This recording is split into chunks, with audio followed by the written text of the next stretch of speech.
Bonjour, Christian Dubois, votre coach financier, auteur de nombreux livres à succès. Aujourd'hui, on va parler de 4 possibilités de gagner de l'argent. Alors, je me suis inspiré bien entendu du fameux cadran de Robert Kiyosaki, l'auteur du livre Père riche, Père pauvre et plein d'autres livres. Et donc, on va regarder les 4 possibilités de gagner de l'argent. Alors, la première, bien sûr, c'est d'être salarié. C'est ce que la majorité des gens font.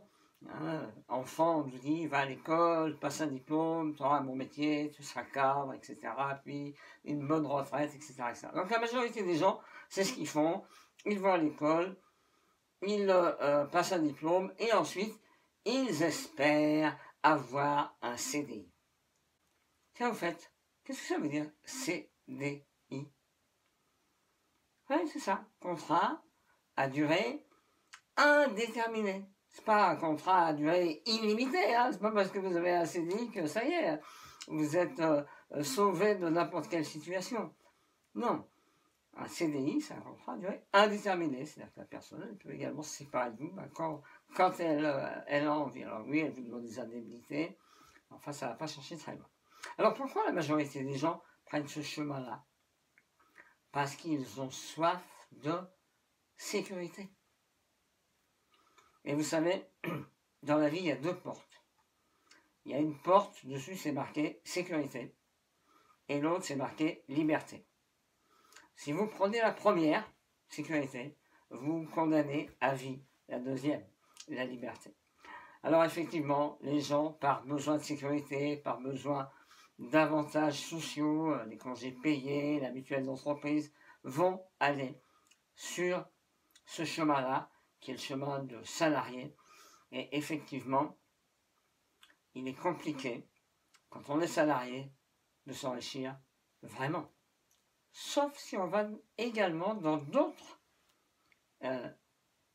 cadrans, dans d'autres possibilités pour augmenter ses revenus. On va en parler.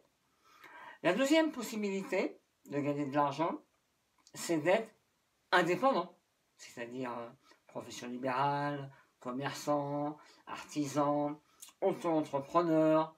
Alors ces gens-là, leur moteur, c'est la liberté. Ils n'aiment pas être commandés, ils ont envie de faire comme ils le souhaitent, ils veulent être payés par rapport à leurs résultats, et souvent, ils ont d'ailleurs du mal à embaucher des personnes, puisqu'ils sont persuadés qu'ils savent faire mieux que les autres. C'est pour ça qu'ils se sont mis indépendants, et donc, ce sont de bons professionnels, mais qui ont vraiment du mal à déléguer. Donc ça, c'est la deuxième possibilité. Est-ce que c'est mieux que salarié, moins bien que salarié? Je dirais que c'est un peu pareil, parce que dans les 2 cas, vous vendez votre temps contre de l'argent. La troisième possibilité, c'est chef d'entreprise.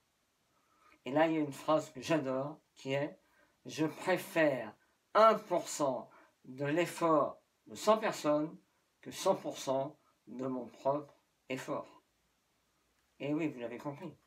Le chef d'entreprise est une personne qui sait s'entourer, est une personne qui sait déléguer, qui adore déléguer. Elle se dit, pourquoi est-ce que je ferai les choses moi-même si d'autres sont capables de le faire mieux que moi? Et donc, ils embauchent des gens pour faire le travail. Et eux, ils sont organisateurs. Ils organisent le fonctionnement de l'entreprise.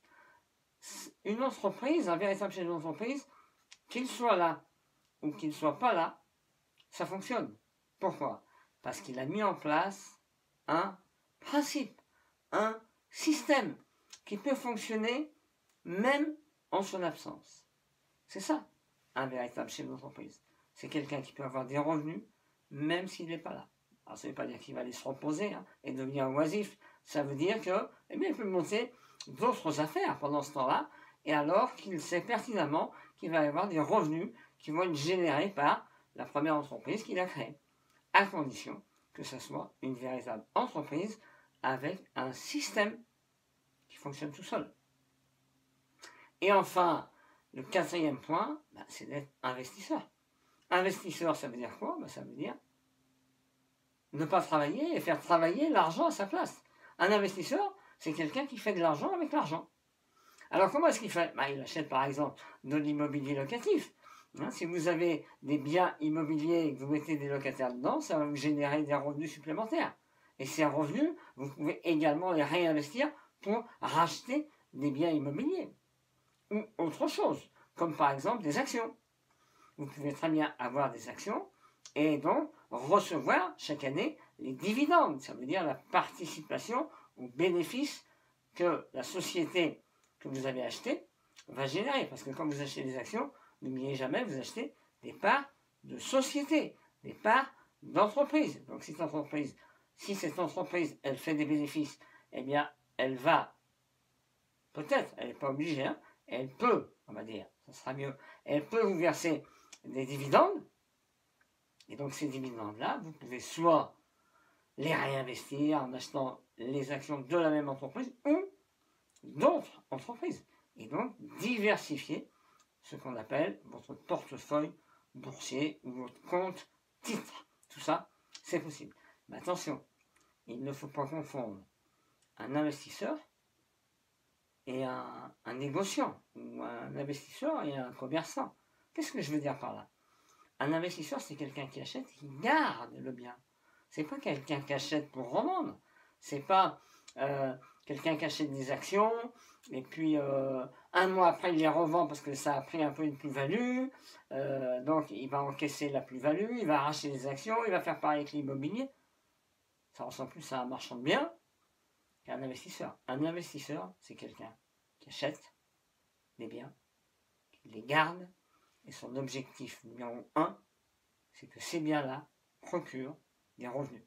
Et que ces revenus, il puisse les réinvestir dans autre chose. Alors bien sûr, on ne peut pas lâcher ces 4 points. On peut être salarié et investisseur, salarié et chef d'entreprise. On peut être indépendant, c'est-à-dire profession libérale, commerçant, artisan, auto-entrepreneur et investisseur. On peut bien entendu cumuler plusieurs choses. Je vous ai mis, comme d'habitude, gratuitement un cadeau, les 17 lois du succès financier. Allez-y, cliquez, c'est pour vous. Si vous avez aimé cette vidéo, n'hésitez pas à cliquer sur j'aime. Ça m'encourage à vous en dire plus. À bientôt. Au revoir.